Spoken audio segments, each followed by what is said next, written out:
song, and the guy, the trumpet player leader, he he heard about 8 bars. He goes, okay, you're fine, you're hired. Please don't finish that song. Now, right before I left Florida, I was kind of like in that same circuit. Same thing. The top 40. We had the Big Daddy's Lounge. That's right. There was one of Big Daddy's in Marina Del Rey, I think. And did you have to wear like matching outfits? Oh yeah, Chess King. Oh yeah, the Chess King outfit. Sure, because man. we had to do that. And first when we started playing the Big Daddy's Lounge, it was loose, and then they brought in some guy with a military background. Oh yeah, he was going to straighten everybody up. Yeah. All of the Big Daddy's operation and make sure that all the bands wore the same uniform. Big Daddy's. Wow. Yeah. And so I'm very familiar. We had to wear. We wore the Chess King, the light brown short jackets with the matching pants, and then a paisley shirt, and the collar came over the jacket. Yeah, baby. God, it was disgusting. You have any photos of that? I do. We should post them. Well, we had a woman actually. As we got better and better, we actually started having a woman make us clothing. And we had a black outfit which was supposed to be reminiscent of like a tuxedo type outfit. Yeah. But each guy had just a little bit of different of a tuxedo look. One guy had a jacket with no collar, no lapels, like the Nehru. One guy had black chaps. You know what chaps the gauchos wear them? Yeah, you begin to sound like the village people. Yeah, it was like village people. It was like, hey, it was horrible. It was horrible. No, this is still the 70s. I mean, 70s. Yeah, harsh or times. late 70s, early 80s, yeah. And we were doing stuff like Car Wash. I Can Understand It by Gil Scott-Heron. Yeah. All that kind of stuff. Did the club give you a playlist, like a set list? We did the same thing. Yeah. And we had to kind of stick to it. And we played 45 minutes, 20 minutes off, and I think it was 4 sets, 4 or 5 sets you played. Oh yeah, 9 o'clock to 1:30. Yeah. We used to do 5, 6 sets. Yeah, 6 nights a week. Yes, 45 on, 15 off. But it builds your chops. Oh, absolutely, man. And you know what?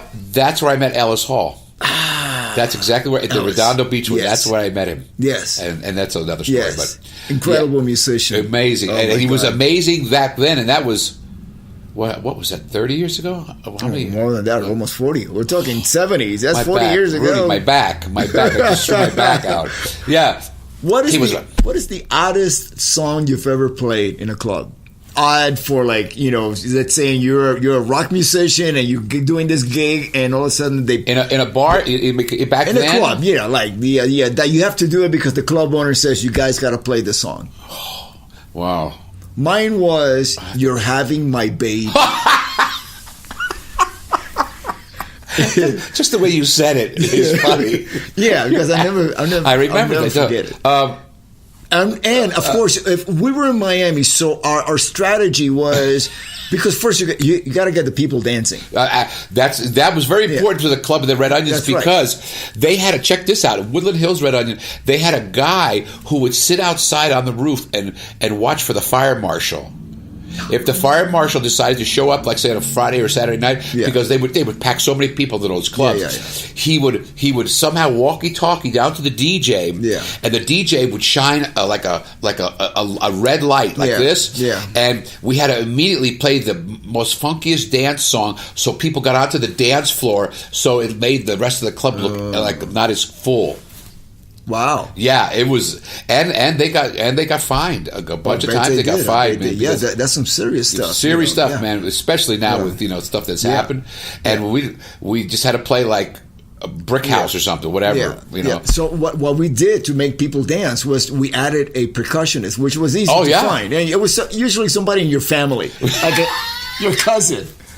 Miami, that's right. So you get your cousin, to play congas. So what songs would you play so they would get everything? There? Right. Everything. We were like, fortunately back in the day, this before disco, so you could play some Traffic, Stones, Traffic. Okay. And you pick the songs that they recorded with percussion, like Sympathy for the Devil was big. Let me a quick note. Did you play with the sisters then?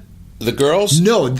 I never played with them. Oh, you did, but you knew who they were because they played in the because Miami era. A former drummer that I used to play with was playing with them. When I saw them perform in Coconut Grove. Yeah. Okay. Did you have anybody in your band that I would have known? Probably not. Okay, but they were all from that area. And we must say who the sisters are. The sisters, the Mattioli sisters, right? Yes. And the great singers. Unfortunately, one has passed on. Very talented, and they were twins. Identical twins. You don't have to tell me. I played in a band. Very, very beautiful. And it was very frustrating because I could never tell them apart. Oh. And I'd go, hey, so how the kids doing? Pam? She goes, no, Paul is the one with the kids. They were very talented. As a matter of fact, when I first saw them, great. I was still with Jet Records. I was still touring with Ozzy. This is 1981, and I contacted the A&R guy and said, Pat Siciliano. Jet says, man, I just came from Miami, and there's these twins. Twins, yeah. That you would really, you should check them out because they're really talented. And, when I was in the band with them, I got them. Mike Klink called me. Do I know any girls that could sing good backgrounds? I thought I got the best two girls because they because they were twins. They could sing exactly harmony, and he used them. Oh, Mike Klink. Guns N' Roses? Not for Guns N' Roses. Just another project he was doing. Okay. But I said, Mike, you need some girl singers. Get these two girls because they could give you a choir of girls' voices in 3 or 4 takes. Okay. Because they were that good. So at any time when you were playing in the Red Onion and you knew of what was going on the Sunset Strip, did you think about, man, I got to make my way towards being in one of the bands on the Sunset Strip? Yeah, I was away. I was living in Venice, so I was kind of far away from the Sunset Strip, but not really. I mean, actually, no. You're right. Just goes up Venice Boulevard. Yeah. But they were still a young band, the Guns N' Roses thing, and I didn't know who they were until I saw them on the cover of the Music Connection. Yes. And I went, wow, look at these guys. They were, they were hardcore. And at the time, it was a lot of that glam rock, Poison, exactly, Pretty Boy rock. And these guys were kind of like that, but then there was a real edge to them. Yeah. So between Guns N' Roses, what did you do between Guns N' Roses and before Guns N' Roses at the Red Onion? My first big act was Carole King. Carole King. Yeah, how did you wind up playing with Carole King? The guitar player in the Red Onion band, he quit kind of a little bit after I quit, and he just had a studio, and he decided to get into recording. He had a old 8-track recorder. Who's that? Rudy Guest. Do you remember Rudy Guest? That sounds familiar. His wife Lorna became Carole King's manager. Oh. Started working for her, and then eventually, years later, became her manager. But he goes, man, I got a session with Carole King. I went, with Carole King. He goes, she needs an organ player, B3 player, but you can't go crazy, Ted. You can't go because I know how you are. It's like you can't go gaga and everything over. Oh, okay. You mean fanboy? Yeah, fanboy. You just gotta keep it. I said, no, it's cool, man. And of course, when I met her, she was like meeting your next door neighbor. She was, oh, hi, how are you? It's so nice to meet you. I'm like. And I'm like, I'm so big fan. You did, so you went fanboy anyway. A little fanboy. She's looking at me going, stop that. Stop that. Just be nice. Yeah. And then we became really good friends. My wife is still friends with Sherry Goffin and Louise. We talk to Louise all the time. Yeah. And when she decided to do a tour, she asked me. And then what happened was we had a 6 or 7 piece band. The crew guys just happened to be working with his unknown rock band at the time, Guns N' Roses. Yeah. And Mike Mayhew is the one guy that actually started the whole thing for me. Really? He was working for a guy named Duff McKagan in this kind of unknown band while we were playing with Carole King. Yeah. And he goes, hey, they're doing this. They were known. I take that back. They were known, but he's going. They're doing this new record, and the singer is going to be adding all these keyboard parts. There's no keyboards in the band right now, and they're not really crazy about it. But he wants to play some piano, but they tune down. And you think maybe you could come to the studio and stuff. He goes, I was playing with B.B. Chung King for NAMM for Rich Bartles. Jet Set on Hollywood Sunset Boulevard at Gazzari's, and Slash came down with Duff and their girlfriends, or I think it was their girlfriends at the time, and they just kind of stood behind the amps, just watching me. They go, "Hey, he's pretty cool. You know, he plays harmonica, he plays guitar, he plays keyboards, he sings." Okay, yeah, bring him down. So they really no audition at all, and I just showed up. And when I got there, Axl had already suggested, well, I got my friend Dizzy is going to play keyboards. So they went from having no keyboard player to having 2 keyboard players. 2 keyboard players. So but you played organ and Dizzy played piano. Yeah, his thing was piano and congas, and then I played organ. What did I play? I played a cut down Hammond B3, and I had a D50 synthesizer that I did like strings. I did a lot of sound effects, like for November Rain, all the thunder that you hear in November Rain. That's me, you know, that kind of stuff. And a lot of I played a lot of tambourine because there was a lot of tambourine in some of these songs, some of the earlier songs. So I bought myself a really expensive like orchestra tambourine. If you look. I never noticed the difference. Oh, there's amazing. Really? Oh my God. There's I saw, not to veer too far from this, I saw Kenny G was at the Hollywood Bowl, and he had a percussionist who played a tambourine solo. Blew my mind. Yeah, I seen him. The ball-headed guy. I seen Kenny G. And he plays this big, giant orchestra tambourine.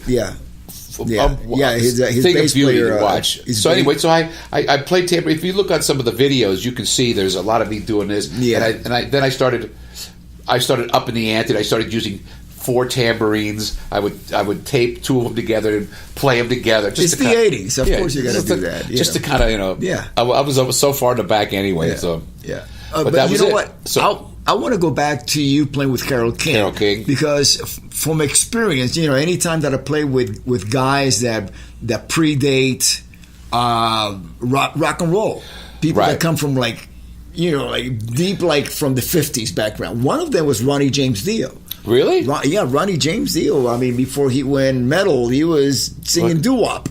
Really? He was actually a trumpet player. No. With Dick Clark's Caravan. Really? Oh, so the Caravan of Stars type of thing? Yeah, and he backed Gene Pitney, Dionne Warwick, you know, whoever was on on tour. Did he ever bring the trumpet on the road? Did he ever play the trumpet? I never heard him play trumpet. Really? But he got his vocal training from using the breath, for the trumpet. I can see that. Oh, wow. Yeah, and now currently I'm playing with the Guess Who. Right. And the drummer, Gary Peterson, he's been playing since he was 3 years old, predating. He started playing in the 40s.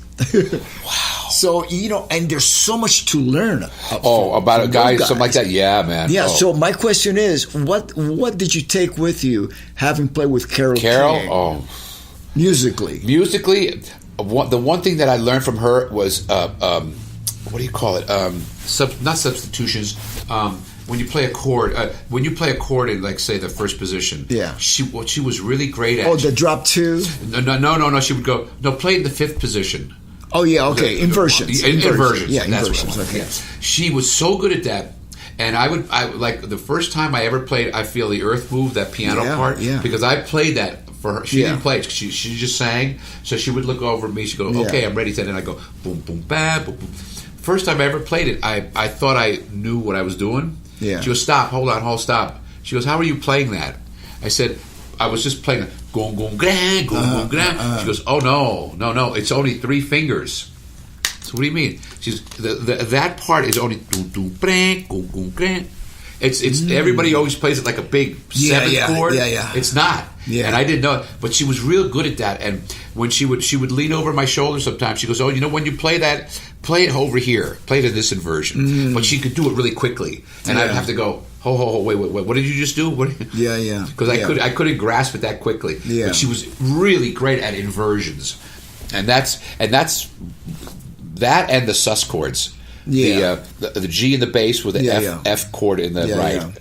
That was her thing. We called them the CK chords, Carole King chords. I love those chords. And you hear me like a lot of when I'm messing around. I always do those. Yeah, sounds beautiful. I actually watched the musical based on her life. Oh, beautiful, beautiful. Sure, great. And there's stuff in there I never knew. Yeah, me neither. I was like, I didn't know that. I didn't know about Don Kirshner's involvement in their careers. Yeah, because I always knew Don Kirshner for In Concert. Yeah, she was the one that would go, because Jerry was like in school or he was at work. She was the one that would go around trying to shop the songs, not Jerry. Oh, really? Yeah, she was only 15 or 16, and exactly would walk into these guys and go, "Hey, I got a song here," and they'd just like, But once they heard what she was writing, it was like, "Whoa!" Now, another thing that blew me away from watching the